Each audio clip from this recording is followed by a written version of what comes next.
come back for Kwanzaa. Ha! Think you're going out with our mama? I'm gonna get you too.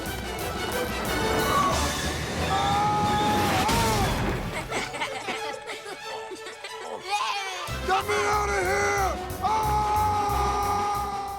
Are We There Yet is a 2005 family comedy directed by Brian Levent, starring Ice Cube, Nia Long, and Alicia Allen.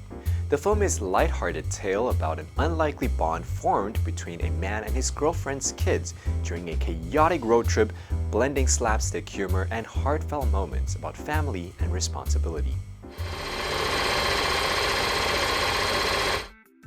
Nick is a bachelor living a carefree life.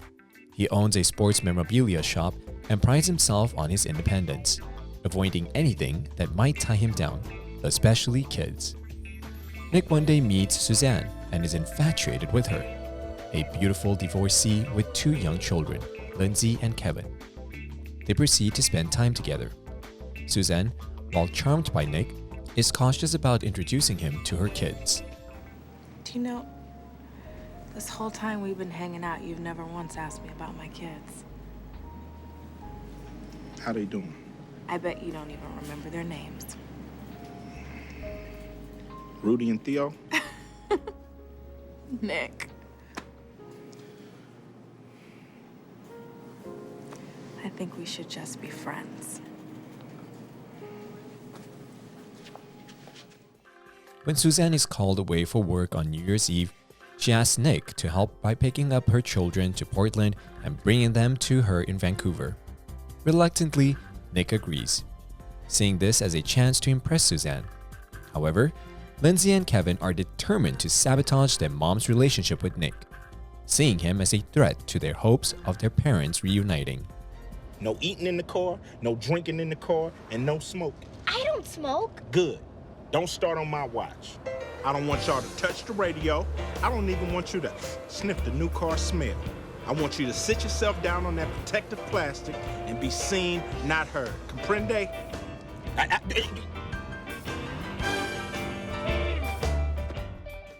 The trip quickly spirals into chaos as the kids go to great lengths to make Nick's life miserable. From tampering with his prized SUV to outsmarting him at every turn, they test his patience at every opportunity. On one occasion, Kevin fakes an asthma attack to lock Nick out of the car. Lindsay then tries to drive the car away and forces Nick to chase after them.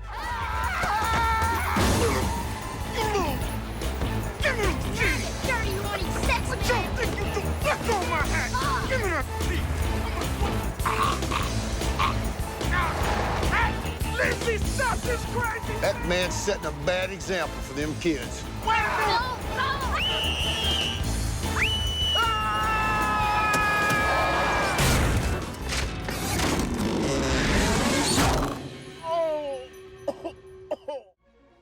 Later, Lindsay signals to truck driver Al Buck, who believes that they have been kidnapped, causing Nick to accidentally drive his car into the woods, down a mountain and crash, resulting in heavy damage to the car, overreacting him further. Ultimately, the kids run away on a train to visit their father, who lives nearby, with Nick pursuing them on a horse until he falls off. But once they arrived at their father's house,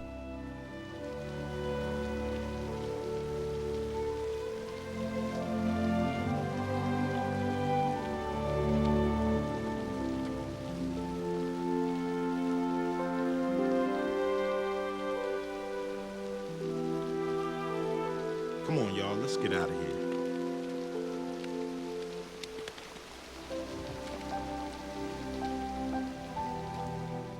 Nick starts to see Lindsay and Kevin as more than just obstacles.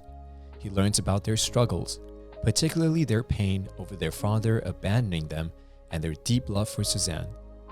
This empathy leads Nick to soften, and he starts to genuinely care for the kids, doing his best to make the journey less stressful for them. He later shares that he was also abandoned as a kid. Yeah, my pops walked out on us, too. It's a shame that anybody can call themselves a father. But listen, he's the failure in this, not you. He's the one that's gonna miss out. And I just hope it don't take you guys as long as it took me to figure that out. Because it's true. You guys are some cool kids. Lindsay and Kevin begin to see that Nick is different from the other men their mom has dated.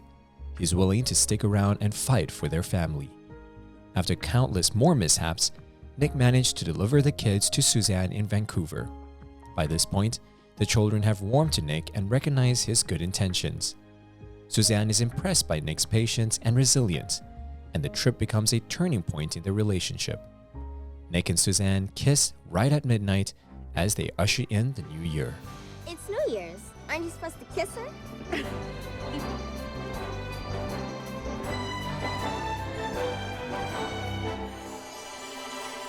I love a happy ending.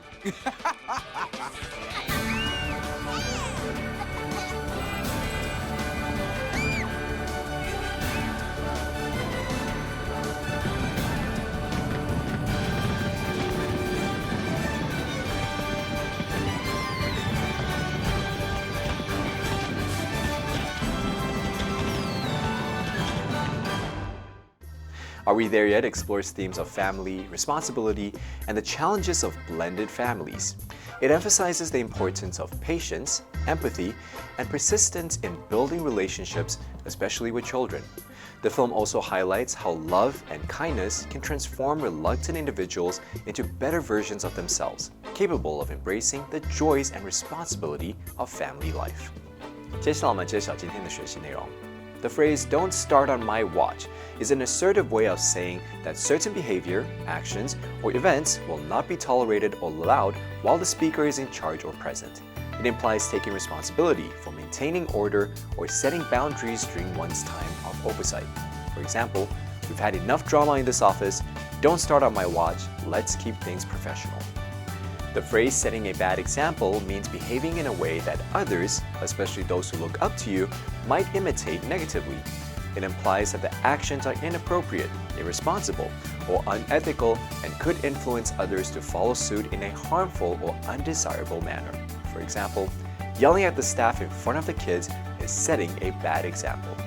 And that's it for this episode of Cinephile. You can find more on the FUNDAY website. Let's make every day a fun day.